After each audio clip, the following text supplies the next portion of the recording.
کام عمل کرانا نہیں ہے، قاری خلیل کا کام عمل کرانا نہیں ہے، ہم صرف بتا سکتے ہیں، یہاں تک بلانا ہمارا کام ہے، صرف سنا دینا ہمارا کام ہے، بتا دینا ہمارا کام ہے، عمل کرنا تمہارا کام ہے۔ نبی کے دیوانوں دیکھو بایزید بستامی رحمت اللہ علیہ اپنی خانقاہ میں بیٹھے اللہ اللہ کر رہے ہیں، اپنی خانقاہ میں بیٹھے دن اور رات اللہ کو یاد کر رہے ہیں۔ ایک دن ایک خادم پہنچا، پہنچنے کے بعد کہا حضرت بڑا معاملہ خراب ہو گیا ہے، بستی میں بڑا ماحول خراب ہو رہا ہے۔ آپ نے فرمایا کیا بات ہے؟ بات بتا۔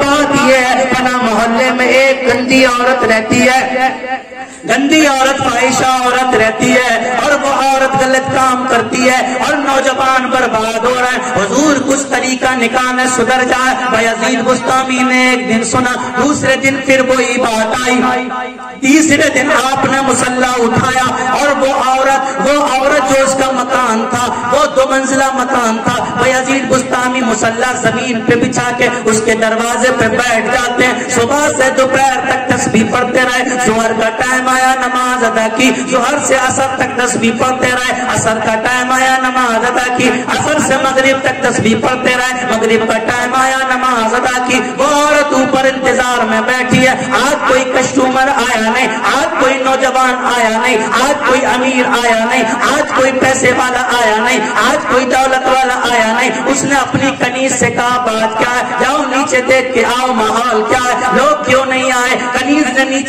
جا کے دیکھا بایزید بستامی بیٹھے تسبیح پڑھ رہا ہے، کنیز پلٹ کے اوپر گئی، جانے کے بعد کہا کوئی آئے تو آئے کیسے؟ اللہ کا ولی بایزید بستامی دروازے پہ بیٹھا تسبیح پڑھ رہا ہے، نوجوان آتے ہیں چہرہ دیکھ کے پلٹ جاتے ہیں، نوجوان تو رہے ہیں لیکن ان کا چہرہ دیکھ کے پلٹ رہے ہیں۔ وہ اوپر سے کہتی ہے جاؤ کنیز سے جا کے بایزید بستامی سے کہہ دو تسبیح پڑھنا ہے مسجد میں چلا جا، اللہ اللہ کرنا ہے جنگل میں چلا جا، اللہ کو یاد کرنا تنہائی میں چلا جا۔ یہ اللہ اللہ کرنے کی جگہ نہیں ہے، عیاشی مکاشی کرنے کی جگہ، یہاں تو پیسے والوں کی منڈی ہے، یہاں تو دولت والوں کی منڈی ہے، غریب فقیروں کا یہاں کوئی کام نہیں ہے، جن کی جیب میں سکہ نہیں ہے وہ یہاں آ کے کیوں بیٹھے ہیں؟ وہ کنیز آ کے ساری بات کہتی ہے، بایزید بستامی مسکراتے ہیں، مسکرانے کے بعد فرماتے ہیں بتا تیری جو ملکہ ہے وہ کتنے روپے لیتی ہے؟ اس نے کہا 10 روپے لیتی ہے اور 24 گھنٹے کے لیے تیری ہے۔ بایزید بستامی نے 10 روپے جیب میں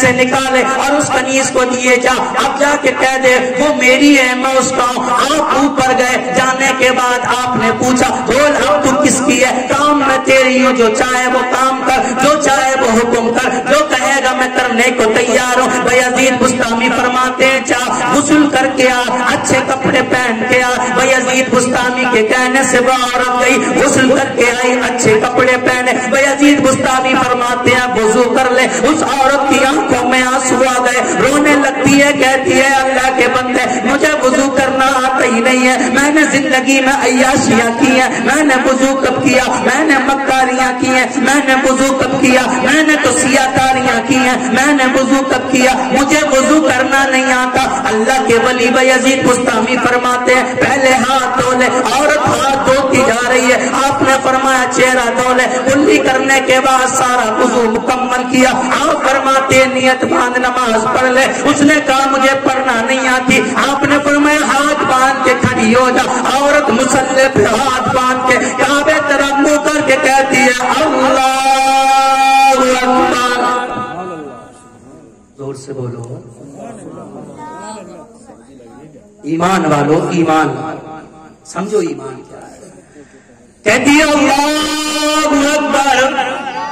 جب اس عورت نے اللہ اکبر اپنی زبان سے نکالا، کبھی اللہ کا نام نہیں لیتی ہے، عیاشی مکاری میں زمین جھومنے لگتی ہے، آسمان جھومنے لگتا ہے، عرش کانپنے لگتا ہے، مکی کانپنے لگتی ہے، مکہ کانپنے لگتا ہے، حوریں مسکرانے لگتی ہیں، جنت مسکرانے لگتی ہے، کائنات میں زلزلہ آ جاتا ہے، مچھلیاں مسکرانے لگتی ہیں، پوری کائنات مسکراتی ہے۔ نیت باندھ کے کھڑی ہوئی، رکوع میں گئی، بایزید بستامی رونے لگتے ہیں پروردگار اے خالق کائنات، اے مالک المولا تیری رضا کے لیے آیا، مولا تجھے راضی کرنے کے لیے آیا۔ عورت سجدے میں چلی جاتی ہے، سجدے میں کہتی ہے سبحان ربی العالی، سبحان ربی العالی، سبحان ربی العالی۔ زندگی کا پہلا سجدہ تھا، رب کو یاد کر رہی ہے۔ اللہ کے ولی نے ہاتھ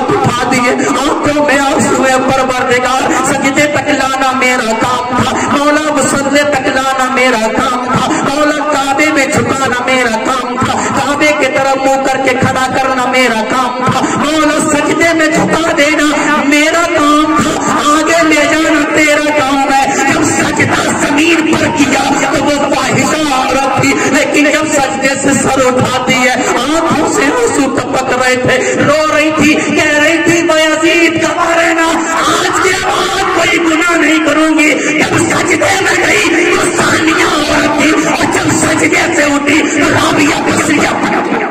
سبحان اللہ بہت خوب۔ نبی کے دیوانوں اللہ کو یاد کرو۔ اللہ فرماتا ایمان والو ایمان لاؤ۔ ارے ایمان یہ ہوتا ہے گناہ تو انسان سے ہو جاتے ہیں، بہت گناہ ہم نے کیے ہیں، سیاہ کاریاں ہماری زندگی میں، بدکاریاں ہماری زندگی میں، خطا کاریاں ہماری زندگی میں۔ کون سی ایسی برائی ہے جو ہمارے پاس نہیں ہے کہ اب بھی وقت نہیں آیا کہ پلٹ کے رب کی بارگاہ میں آ جائیں، توبہ کر لیں۔ اللہ کی قسم کھاتا ہوں ایک آنسو زمین پہ نہیں گرے گا، اللہ زندگی بھر کے گناہوں کو معاف فرما دے گا۔ سبحان اللہ بہت خوب۔ آؤ تو صحیح، پلٹ کے آؤ، اپنے رب کی بارگاہ میں احساس تو کرو اپنے گناہوں کا۔ ہم کہاں پہنچ گئے یار، ہیں ہم مسلمان ہیں،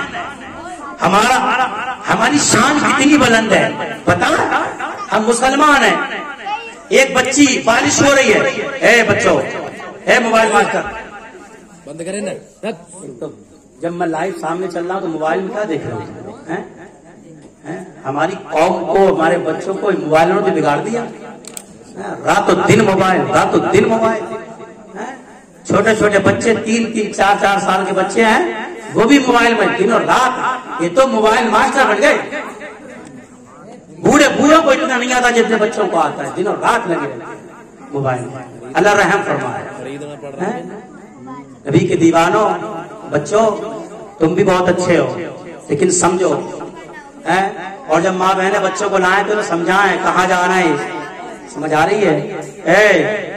بات کرے گا تو اٹھا کے یہاں بٹھا لوں گا پاس میں، اٹھے گا بھی نہیں۔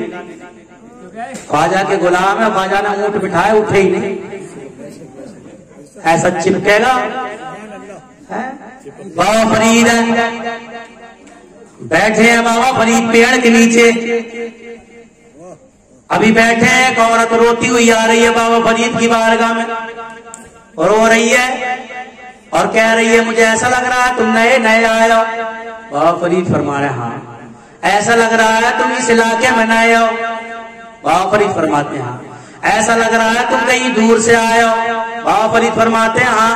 بولی ایک بات بتانے آ رہی ہوں، میں تو بڑی پریشان ہوں، اس علاقے میں جادوگر لوگ آئے ہیں، بڑے بڑے جادوگر ہیں، بڑی لمبی لمبی مونچھیں ہیں، بڑی لمبی لمبی چوٹیاں، اتنے بڑے جادوگر ہیں۔ میرے گھر میں آئے، آنے کے بعد مجھ سے کہا اپنے جانوروں کا تمام دودھ ہمیں دے دیا کر۔ میں انہیں دینے لگی، دیتی جا رہی ہیں، ایک دن میں پیسے مانگنے گئی تو انہوں نے فرمایا ہم پیسوں سے نہیں لیتے، فری میں لیتے ہیں۔ وہ عورت کہہ رہی ہے اے اللہ کے بندے میں اس سے منع کرائی، لیکن جب میں گھر میں آئی میری بکریاں مرنے لگی، برتنوں میں کیڑے پڑنے لگے، دودھ میں کیڑے پڑنے لگے۔ میں پھر گئی، جانے کے بعد میں نے ان جادوگروں سے کہا ایسا کرو آدھا دودھ تم لے لیا کرو، آدھا میرے بچوں کو رہن دیا کرو۔ انہوں نے کہا نہیں، سارا دودھ ہم ہی کو لینا ہے، ایک بوند بھی نہیں چھوڑنا ہے۔ تو فرما رہی ہے قرض لے لے کے بچے پال رہی ہوں، لیکن دودھ ڈر کی وجہ سے انہیں دے رہی ہوں کہ بچے نہ مر جائیں۔ بابا فرید سے کہتی ہے بابا ہوشیاری سے رہنا، بہت بڑے جادوگر ہیں۔ بابا فرید مسکرانا ٹھیک ہے سن لیا، ابھی گفتگو چل رہی، بات چل رہی، اتنے میں وہ جادوگر کا جو بڑا جادوگر تھا نا اس کے چیلے آئے۔ آنے کے بعد عورت سے بولے یہاں بیٹھی باتیں بنا رہی ہے، چل جادوگر ہمارے گرو بلا رہے ہیں۔ بابا فرید نے فرمایا بیٹھ جاؤ 2 منٹ تم بھی سن لو۔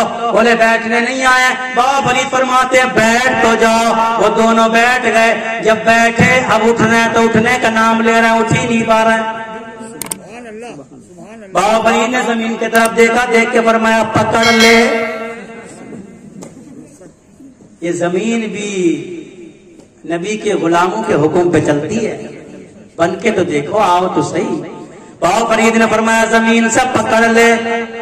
زمین نے پکڑ لیا، اٹھنا اٹھا نہیں جا رہا ہے، بڑے پریشان ہیں، زور لگاتے لگاتے تھک کے بیٹھ گئے۔ اتنے میں اور آ گئے، بولے یار تم یہاں بیٹھے ہو، گرو صاحب یاد کر رہے ہیں۔ بابا فرید بولے تم بھی بیٹھو تو صحیح۔ وہ بیٹھے، وہ بھی زمین، آپ نے زمین کو دیکھا، پکڑ، وہ بھی پکڑ لیے۔ وہ آتے گئے زمین پکڑتی گئی، وہ آتے گئے زمین پکڑتی گئی، پکڑتے پکڑتے آتے آتے سب ختم ہو گئے، گرو رہ گیا۔ گرو آیا، لمبے لمبے بال، بڑی لمبی چوٹی، ہلتا ہوا آیا، زمین دہل رہی تھی، پورا دیو کے دیو چلا رہا۔ بابا فرید فرمانا آ جا، تو بھی آ جا، آ جا تو بھی آ جا۔ وہ قریب آیا، بابا فرید فرماتے بیٹھو، زور سے بولا میں چیلوں کا انتظار کر رہا ہوں، تو میرے چیلوں کو یہاں بٹھائے پڑا ہے۔ بابا فرید فرماتے 2 منٹ بیٹھ تو صحیح، پھر دیکھتے ہیں بات کریں گے، بیٹھ کے آرام سے۔ جیسی بیٹھا زمین مسکرائی، کام ہو گیا۔ جیسی بیٹھا زمین نے پکڑ لیا۔ بابا فرید فرماتے جاؤ، چلے جاؤ، زور لگا رہا ہے، ہلی نہیں رہا۔ بابا فرید فرماتے تو تو بہت بڑا جادوگر ہے، لگا لے زور۔ عورت دیکھ کے مسکرا رہی ہے، عورت کہہ رہی ہے اب پالا پڑا ہے کتوں کا شیروں سے۔ جنگل میں شیر بیٹھا، کتے پہنچے، زور لگا رہا ہے، ہلی نہیں پا رہا، قدموں میں گر گئے بابا فرید کے۔ بابا فرید کہہ رہا ہے بہت جادو دکھاتا، دکھا تو صحیح، کتنا کرشمہ، دکھا تو صحیح، دکھا صحیح جادو کر۔ بابا فرید کے قدموں میں گرو گر کے بولا جس کے سامنے ہم اٹھ نہیں سکتے اس کے سامنے جادو کیسے دکھا سکتے ہیں؟ ایسی دعا کروں گا چپک جائے گا، اٹھے گا نہیں۔ بہتر اسی میں ہے کہ بولتے رہو، نبی کی محفل میں بیٹھے زور سے بولو سبحان اللہ۔ نبی کے دیوانوں، یہ زمین پہ میرے نبی کی حکومت چلتی ہے، جب بات آئی تو سنو۔ یاد رکھو زمین کو کبھی بھی آنر ہو سکتا ہے، پکڑ لے تو کہیں ایسا ہی نہ ہو زندہ نیچے کو چل دے ہو۔ مذاق نہیں کر رہا ہوں، ممبر نبی بیٹھا ہوں، ہر بات دلیل سے۔ موسیٰ کلیم اللہ پہ جو الزام لگایا قارون نے الزام لگوایا ایک عورت سے، زنا کا الزام لگا دے موسیٰ کلیم اللہ پہ۔ بچہ لے کے آ گئی کہ موسیٰ کلیم اللہ نے زنا کیا ہے۔ موسیٰ کلیم اللہ نے فرمایا بچے سے بول، تو بتا، بچے نے بتا دیا۔ موسیٰ کلیم اللہ جلالی بہت تھے، موسیٰ کلیم اللہ نے فرمایا زمین پکڑ لے۔ زمین نے پکڑ لیا، زمین میں دھسنا شروع، زندہ دھسنے لگا، گھٹنوں تک پہنچا۔ موسیٰ کلیم اللہ سے کہہ رہا معاف کر دو، اب نہیں کروں گا۔ آپ فرماتے پکڑ، رانوں تک چلا گیا، جلالی بہت تھے، جتنا معافی مانگ رہا ہے کلیم اللہ جلال میں آ رہے ہیں، اور پکڑ۔ جب یہاں تک پہنچا تو اس نے سوچا کوئی اٹکل لگانا پڑے گی، ایسے نہیں چھوڑیں گے، جلال میں آئے پڑے ہیں۔ بولا اچھا سمجھ گیا، مال بہت تھا۔ بولا مال کے مارے مار رہے ہو مجھے؟ اٹکل بھی بہت ہوتی ہے لوگوں میں۔ بولے میں سمجھ گیا، مال کے مارے مار رہے ہو۔ موسیٰ کلیم اللہ نے فرمایا لاؤ سونے چاندی لاؤ، سب اس کے سر پر رکھ دو۔ سارے خزانے، سارے مال چلے گئے ساتھ میں، دھس گیا زمین میں۔ اللہ والوں کی حکومت زمین پہ چلتی ہے۔ اب دیکھو معراج کی رات میں سراقہ دوڑا، جب زمین کی بات آئی تو اور چلو، سراقہ دوڑا۔ سراقہ مکے میں سب سے تیز گھوڑا دوڑانے والے آدمی کا نام تھا۔ جب میرے آقا میرا ہجرت کی رات میں سفر کر کے نکلے تو ابو جہل نے اعلان کر دیا جو بھی محمد صلی اللہ تعالیٰ علیہ وسلم کو پکڑ کے لائے گا 100 اونٹ دوں گا، 100 اونٹ۔ تو سراقہ نے سنا ابو جہل سے، بولے سچ بتا رہا ہے؟ بولے ہاں سچ بتا رہے ہیں، 100 اونٹ دوں گا۔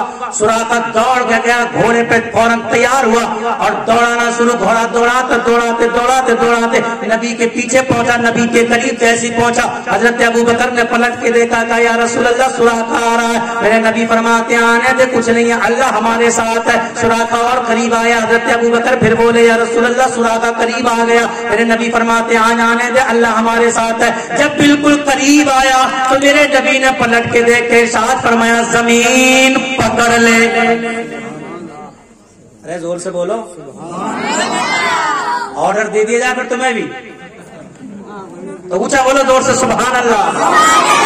دیکھا محبت میں نہیں بولو، ڈر کے ہمارے خوب بول رہے ہو، زمین پکڑ نہ لے۔ ہم تو محبت والے ہیں یار، ڈر والے نہیں ہیں۔ اللہ کے نبی نے فرمایا زمین پکڑ لے۔ سراقہ کے گھوڑوں کے پیر کو پکڑ لیا زمین نے، گھٹنوں تک پیر گھس گئے گھوڑے کے زمین میں۔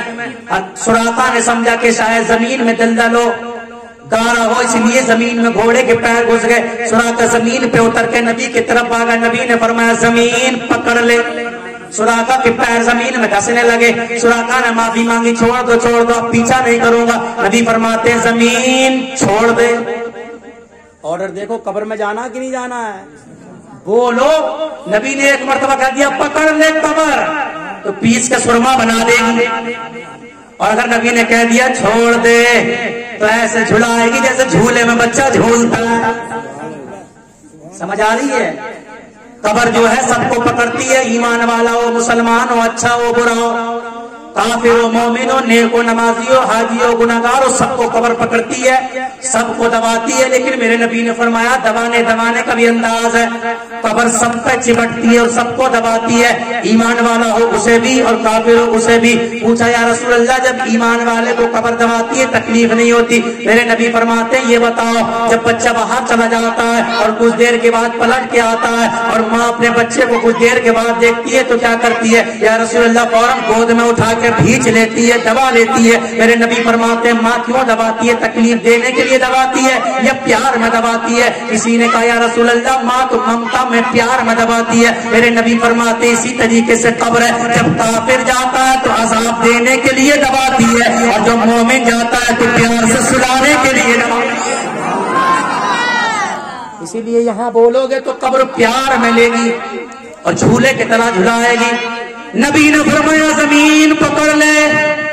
سراقہ کو پھر پکڑ لیا, 3 بار ٹرائی کی, ہاتھ جوڑ کے بولا پیچھا بھی نہیں کروں گا, کسی کو آنے بھی نہیں دوں گا, اب چھوڑ دو. میرے نبی فرماتے ہیں جا. سراقہ بڑا چالاک ہوشیار آدمی تھا, اس نے کہا مجھے دکھ رہا ہے مکے پہ حکومت تمہاری ہوگی, عرب میں حکومت تمہاری ہوگی, تمہارا دین غالب رہے گا, ایسا کرو مجھے امان لکھ دو. میرے نبی نے خط لکھ دیا, میں نے سراقہ کو امان دے دی ہے. اور میرے نبی نے سراقہ کا ہاتھ پکڑ کے مسکرا کے فرمایا سراقہ تو میرے پیچھے دوڑ رہا ہے مجھے پکڑنے کے لیے, میں تیرے ہاتھوں میں کیسر بادشاہ کے کنگن دیکھ رہا ہوں. ایک بادشاہ تھا بہت بڑا, اور وہ سونے کے کنگن پہنتا تھا ہاتھ میں, سونے کے کنگن. میرے نبی نے فرمایا میں تیرے ہاتھ میں فلاں بادشاہ کے کنگن دیکھ رہا ہوں. اس وقت ایمان نہیں لایا تھا, پتا نہیں تھا, لیکن جب ایمان لے آئے ایک دن بیمار پڑ گئے, بہت زیادہ بیمار ہوئے. لوگ ملنے جا رہے ہیں, چلو سراقہ سے مل کے آئے. سراقہ سے کہتے, لوگ کہتے نبی غیب نہیں جانتے. ارے دیکھ میرے نبی نے غیب کب کا بتایا. فرماتے میں تیرے ہاتھوں میں بادشاہ کے کنگن دیکھ رہا ہوں. بادشاہ کب ختم ہوا, کب حکومت آئی؟ اب میرے نبی پردہ فرما گئے, حضرت ابوبکر پردہ فرما گئے, حضرت عمر کا ٹائم آیا, عمر کی خلافت میں ایران فتح ہوا. ایران کا بادشاہ تخت چھوڑ کے